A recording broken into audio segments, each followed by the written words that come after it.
¿A qué se llegó en esta negociación? Bueno, en primer lugar, aunque ahora voy a leer en detalle los resultados. En primer lugar, se llegó a que los dos temas se separen de nuevo. Entonces logramos que el tema migratorio esté en una mesa y el comercio y las tarifas en otra. ¿Qué se acordó y qué se logró entonces?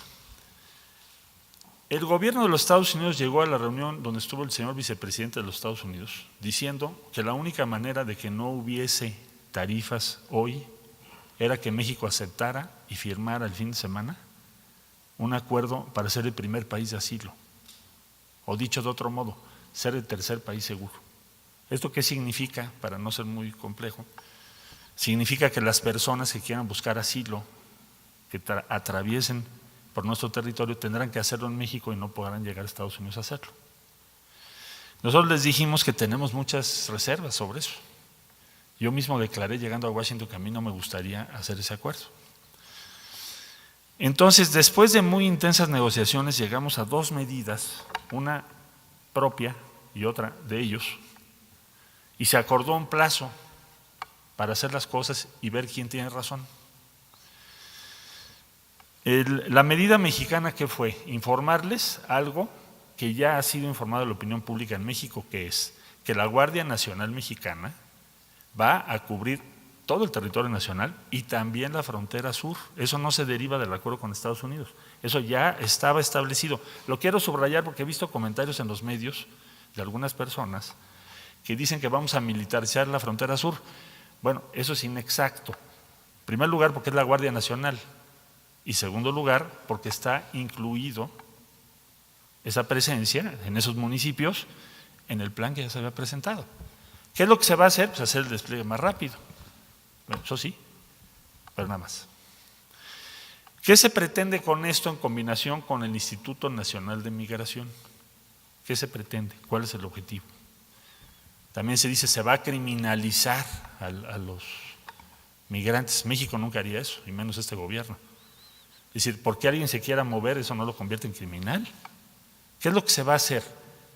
Se va a hacer un proceso que ya se anunció desde que entró este gobierno, que es que las personas que cruzan nuestro país en primer lugar tienen que registrarse. A ver, yo regresé de Washington, hice fila y presenté mi pasaporte y soy el canciller de México. Y si no hubiera traído mi pasaporte, a bien habría hecho la autoridad migratoria de mi país en ponerme en una sala, aunque sea el canciller de México. Y eso es para protección de todas las personas de nuestro país. Eso no es criminalizar a nadie. No podemos tener transitando por México a 600,000 personas y no sabemos cómo se llaman.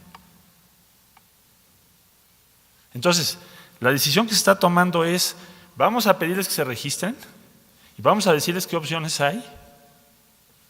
Y México no puede permitir que haya un flujo de 1,5 millones de personas sin saber cómo se llaman siquiera por su territorio.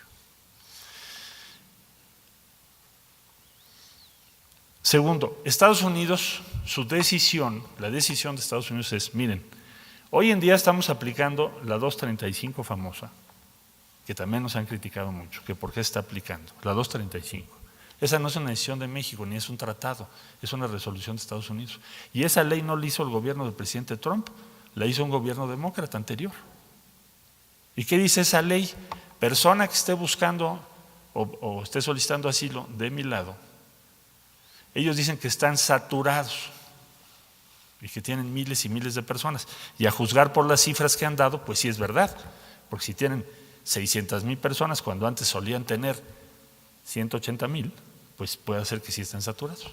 Bueno, entonces lo que dijeron es, vamos a poner en México personas que ustedes puedan admitir para que terminen su proceso de asilo. Y es lo que estamos haciendo. ¿Cuántos hemos recibido? Más o menos 10,000 personas según se informó hoy en la mañana. Para aquellos que dicen que nos van a mandar cientos de miles, hay 10,000. ¿Y por qué estamos haciendo eso?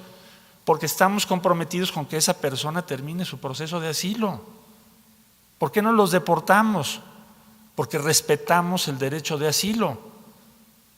¿Por qué los apoyamos? Porque respetamos el derecho de asilo. Bueno, Estados Unidos nos dijo, lo voy a hacer en otros puntos. Bueno, entonces, ¿qué es lo que nosotros vamos a hacer? Pues hacer lo mismo, es decir, vamos a permitir que esas personas terminen sus procesos de asilo. Esa es la medida que Estados Unidos tomó, es la 2. Entonces, el punto 1 es de la Guardia Nacional, el punto 2 es la 235. Punto 3, lo explico porque hay tweets del presidente Trump y me dicen que sí hay acuerdos secretos paralelos o que qué más dimos, que si los granos, en fin. Voy a explicarlo lo más preciso porque además la instrucción que tenemos es hacer una diplomacia transparente. Ambas partes, dice, están de acuerdo en que en el caso de que las medidas adoptadas, ¿cuáles? Las dos anteriores que acabo de explicar, no tengan los resultados esperados, ¿cuáles? Que los números se estabilicen y vayan hacia abajo, entonces tomarán medidas adicionales.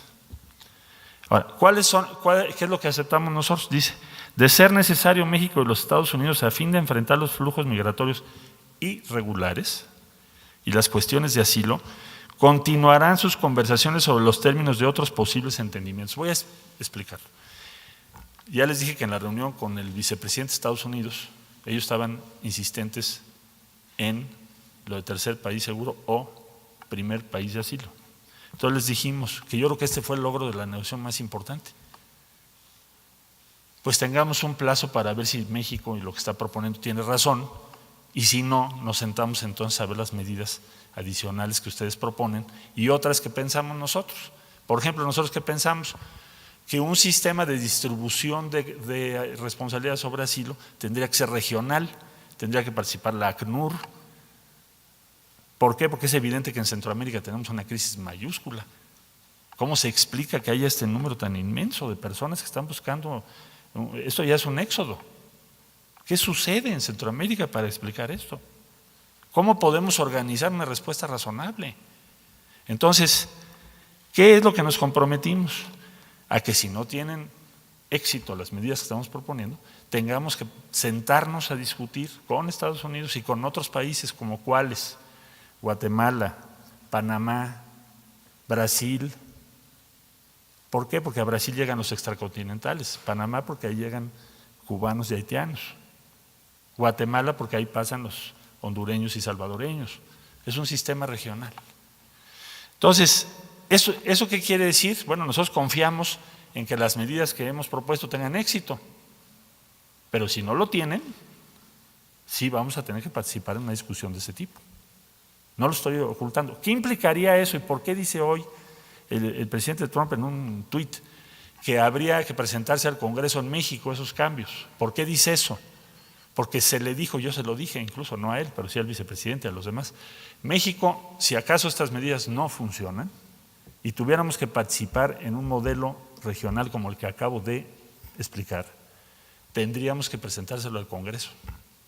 Es decir, yo tendría que ir al Senado de la República y decir al Senado de la República, oigan, las medidas que tomamos no funcionaron y lo que nos están proponiendo los americanos es esto y esta es la discusión. ¿Y qué podemos hacer y qué no podemos hacer? O sea, no es una decisión del Ejecutivo, tendría yo que verlo con el Senado de la República. Entonces, a eso se refiere. Esta declaración conjunta está firmada y sellada por nosotros. Esta es la que leí yo el día viernes. Y todo lo que se derive de esto yo les voy a estar informando puntualmente.